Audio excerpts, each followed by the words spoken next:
आप सभी का स्वागत है हमारे YouTube चैनल सॉल्यूशन टेक में। तो आज हम बात करने वाले हैं 10th के स्टूडेंट के लिए कुछ स्पेशल। इसमें हम आपको बताएंगे कि प्रीवियस ईयर 2019, 20 और 21 में कौन कौन से क्वेश्चन आए हैं, वो इम्पोर्टेंट थे या नहीं थे, और उनका सॉल्यूशन। और साथ में ही इस वीडियो के अंत में हम आपको गेस्ट पेपर जो इस साल आ सकता है, जो इस साल पेपर में मोस्ट इम्पोर्टेंट क्वेश्चन आ सकते हैं, वो बताने वाले हैं और पूरे पेपर का एनालिसिस करने वाले हैं। ठीक है, तो चैप्टर वाइज करने वाले हैं। आज हम इस वीडियो में चैप्टर 1 को पढ़ेंगे। ठीक है, तो चैप्टर 1 में एक क्वेश्चन रहेगा आपके 1 मार्क्स का और एक क्वेश्चन रहेगा आपके 2 मार्क्स का, मतलब टोटल कितने 3 मार्क्स का रहेगा पहला चैप्टर। ठीक है, तो इसी को ध्यान में रखते हुए अपन सॉल्यूशन करेंगे। चलो देखते हैं। तो 2019 के पेपर में एक क्वेश्चन आया था चैप्टर 1 में से 96 और 404 का एचसीएफ क्या होगा। एचसीएफ आपको निकालना आता ही होगा नॉर्मली, तो नहीं आता है तो देख लीजिए। यहाँ पे हमने 96 का सबसे पहले दोनों संख्याओं का अपन एलसीएम निकालते हैं, फिर इनमें जो कॉमन आता है, दोनों में जो कॉमन संख्याएं मिलती हैं वो होती है एचसीएफ। तो 96 का एलसीएम निकाला है अपन ने, देख लीजिए आप।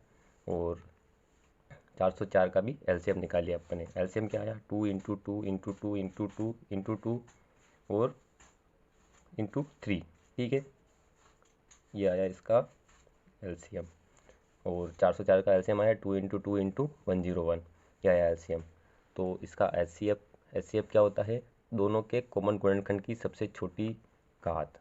दोनों में सब कॉमन गुणनखंड है, दो दो सब में कॉमन आ रहा है, तो सबसे छोटी घात क्या है, 2 की पावर 2, 2 की पावर 2, 2 इंटू 2, तो एचसीएफ क्या आएगा 4। और इसको बहुत आसान तरीके से समझ लीजिए। दोनों के अपन ने ये एलसीएम लिख लिया और देखते जाओ, इसमें भी 2 कॉमन है, इसमें भी 2 है, इसमें भी 2 है, इसमें भी 2 है। अगर इससे और आगे 2 देखे तो इसमें 2 नहीं आ रहा है, तो 2 बार आ रहा है कॉमन दोनों में, तो आंसर एचसीएफ क्या होगा इसका 4। तो इसका आंसर था 4। ये 2019 के पेपर में था। आगे देखिए, एक क्वेश्चन और था 2006 के, ये 1 नंबर का क्वेश्चन था। और क्वेश्चन नंबर 6 2 नंबर का क्वेश्चन था।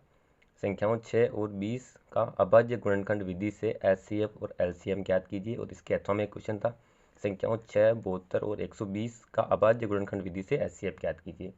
दोनों के ऊपर एक जैसे क्वेश्चन है, तो ऊपर वाला क्वेश्चन अपन कर रहे हैं। ठीक है, ऊपर वाला क्वेश्चन 6 के अभाज्य गुणनखंड। 6 के अभाज्य गुणनखंड वो होता है, 6 को ऐसे टुकड़ों में तोड़ो जिनको और टुकड़े नहीं किए जा सकते। तो 6 को 2 इंटू 3 किया अपन ने, तो 2 के और टुकड़े नहीं किए जा सकते और 3 के भी और टुकड़े नहीं किए जा सकते। ठीक है, तो 2 इंटू 3 120 के अभाज्य गुणनखंड। 120 के अभाज्य गुणनखंड किए 2 इंटू 2 इंटू 2 इंटू 3 इंटू 5। इन सभी संख्याओं के और गुणनखंड नहीं किए जा सकते, ऐसी संख्याएं होती है इनके अभाज्य गुणनखंड। ठीक है, तो एचसीएफ होता है कॉमन गुणनखंड की सबसे छोटी घात। कॉमन गुणनखंड की सबसे छोटी घात 2 कितनी है, इसमें भी 2 है, इसमें भी 2 है, तो अपन ने 2 लिख दिया।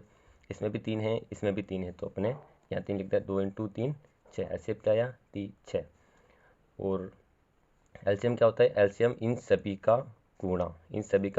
ठीक है, पर क्या होता है कि कॉमन गुणनखंड जो भी आते हैं, यहाँ पे भी 2 है, यहाँ पे भी 2 है, कॉमन गुणनखंड जो भी आते हैं उनके सबसे बड़ी घात ली जाती है।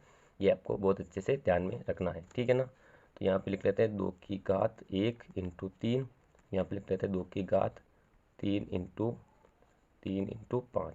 ठीक है, तो यहाँ पे अपन क्या लेंगे, 2 की घात 3, जो सबसे बड़ी घात थी, 2 की घात 3 ले लेंगे, इंटू 5 इंटू 3 इंटू 5 कर लेंगे। ठीक है, तो अपना एलसीएम क्या आया 120। कुल मिला के जो भी कॉमन गुणनखंड की जो भी सबसे बड़ी घात होगी वो लेंगे और बाकी संख्याओं को ऐसे कैसे गुणा कर देंगे। ठीक है, तो ये हो गया अपना क्वेश्चन। इसका एलसीएम और एचसीएफ निकालना था, अपने आंसर आ गया। चलो आगे देखते हैं। ठीक है, ये 2020 के पेपर में क्वेश्चन था। √2 एक अपरिमेय संख्या है, 1 नंबर का क्वेश्चन था। √2 एक परिमेय संख्या होती है। √2 एक परिमेय संख्या होती है। √2 एक परिमेय संख्या नहीं होती है, अंडर रूट वाली संख्याएं परिमेय में नहीं आती हैं, संख्याएं अपरिमेय आती हैं। तो ये क्या आंसर होगा इसका, असत्य। √2 एक परिमेय संख्या नहीं, अपरिमेय संख्या होती है। ठीक है, इसमें एक नंबर का क्वेश्चन था और 2 नंबर के क्वेश्चन में आया था संख्या 12, 15 और 21 का अभाज्य गुणनखंड विधि से एचसीएफ ज्ञात कीजिए। जैसे अपने पिछला क्वेश्चन किया था वैसे आपको ये भी करना है। ठीक है, और इसके अथवा में क्वेश्चन था, बिना लंबी विभाजन प्रक्रिया किए बताइए कि परिमेय संख्या 35/50 का दशमलव प्रसार शांत है या अशांत आवर्ती। शांत और अशांत आवर्ती कैसे देखते हैं बिना लंबी विभाजन प्रक्रिया किए, ये कैसे देखते हैं। तो ये संख्या अपन ने लिख दी 35/50। 50 के अभाज्य गुणनखंड करने हैं आपको, 50 के नीचे वाली संख्या हर के आपको अभाज्य गुणनखंड करने हैं। तो हर के अपन ने अभाज्य गुणनखंड कर दिए, 2 × 5 × 5, ठीक है, 2 × 5 की घात 2, ठीक है, ये कर दिया अपन ने। तो 35 50 की जगह लिख दिया 35 अपॉन 2 × 5 की पावर 2, ठीक है। तो इसमें एक रूल होता है, ठीक है, आपने रूल पढ़ा हो नहीं पढ़ा हो पढ़ लीजिए बहुत ध्यान से। यदि हर के अभाज्य गुणनखंड में 2 या 5 ही हो, 2 या 5 ही हो तो संख्या का दशमलव प्रसार शांत होता है। यदि हर में 2 या 5 ही हो तो संख्या का दशमलव प्रसार शांत होता है। तो यहाँ पे 2 और 5 ही है हर में, अतः 35/50 का दशमलव प्रसार क्या होगा, शांत होगा, क्योंकि हर में 2 और 5 ही हैं तो इसका दशमलव प्रसार शांत होगा, ठीक है। चलो आगे देखते हैं अपन, आगे देख लेते हैं 2021 के पेपर में क्या था। अंडर रूट एक क्वेश्चन था 1 नंबर का, अंडर रूट 2 एक अपरिमेय संख्या है, ठीक है, अंडर रूट में संख्या है तो अपरिमेय संख्या है, सत्य है। 1 नंबर का क्वेश्चन था, हो गया आपकी बहुत सिंपल से। क्वेश्चन नंबर 6 था 2021 में, 140 के अभाज्य गुणनखंडों के गुणनफल के रूप में व्यक्त कीजिए। 140 को अभाज्य गुणनखंडों के गुणनफल के रूप में व्यक्त करना है आपको, तो इसके अभाज्य गुणनखंड करने हैं आपको, कर लोगे नॉर्मली जैसे अपन ने अभी किया है। संख्या 8, 9 और 25 का अभाज्य गुणनखंड विधि से एलसीएम ज्ञात कीजिए, जस्ट अपने पहले किया ही है, उस तरीके से आप कर सकते हो। ये 2021 का क्वेश्चन है। 2021 में एक 4 नंबर का क्वेश्चन भी आया था, सिद्ध कीजिए कि अंडर रूट 3 एक अपरिमेय संख्या है। ये क्वेश्चन इंपॉर्टेंट है। बिना लंबी विभाजन, एक अथवा में क्वेश्चन था, बिना लंबी विभाजन प्रक्रिया की बताइए कि निम्नलिखित परिमेय संख्याओं के दशमलव प्रसार शांत है या अशांत आवर्ती। शांत है या अशांत आवर्ती देखना, अभी जस्ट पहले अपन ने किया है, उस तरीके से आप पहले कर सकते हैं। और ये क्वेश्चन है, सिद्ध कीजिए कि अंडर रूट 3 एक अपरिमेय संख्या है। इसको अपन देखते हैं कैसे सिद्ध करते हैं।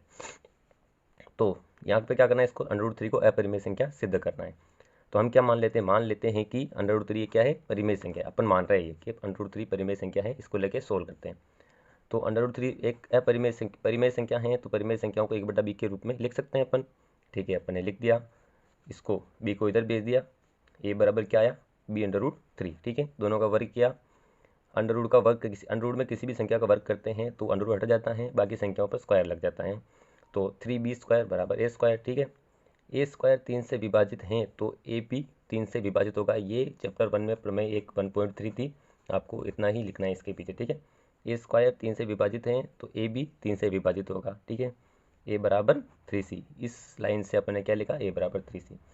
समीकरण 4 का मान समीकरण 1 में रखने, समीकरण 4 का मान समीकरण 1 में रखने पर, ठीक है, समीकरण 4 का मान समीकरण 1 में नहीं समीकरण 2 में रखने पर, ठीक है ना, ठीक है। रख दिया अपन ने, क्या रखा, एक की जगह अपने को रखना है 3c, तो एक की जगह अपन ने रख दिया, सॉरी 3 में रखो डायरेक्ट आप, 3 में रख दिया, तो एक की जगह रखना है आपको 3c, तो 3b² बराबर a का स्क्वायर होगा तो 3 का स्क्वायर 9, c² c, तो 3 से 3 बार कट गया, तो क्या है b² बराबर 3c आ गया दोस्तों। तो जैसे यहाँ पे a² 3 से विभाजित था तो a भी 3 से विभाजित है, इसी प्रकार b² 3 से विभाजित है तो b भी 3 से विभाजित होगा प्रमेय 1.3 से, ठीक है। अर्थात a तथा b में कम से कम एक उभयनिष्ठ गुणनखंड 3 है, आ रहा है, a तथा b में कम से कम एक उभयनिष्ठ गुणनखंड क्या है, कम से कम एक उभयनिष्ठ गुणनखंड 3 जरूर होगा, ठीक है। इससे इस तथ्य का विरोधाभास होता है कि a तथा b सह अभाज्य संख्याएं हैं। सहभाज्य आपने नाम सुना होगा, जिनके कॉमन गुणनखंड, एक भी कॉमन गुणनखंड नहीं होता, केवल एक ही कॉमन गुणनखंड होता है। तो यहाँ पे तो कॉमन गुणनखंड में 3 आ रहा है, तो इसका विरोधाभास हो गया आपने। अर्थात जो हमने माना था कि, मतलब विरोधाभास मतलब वो अपन ने जो थ्योरी मानी थी वो गलत हो गई। अपन ने क्या थ्योरी मानी थी कि रूट 3 एक परिमेय संख्या है, वो थ्योरी गलत हो गई। तो सही क्या होगी, अर्थात जो हमने माना था कि अंडर रूट 3 एक परिमेय संख्या है वह असत्य है, अतः अंडर रूट 3 क्या होगी, एक परिमेय संख्या होगी, ठीक है दोस्तों।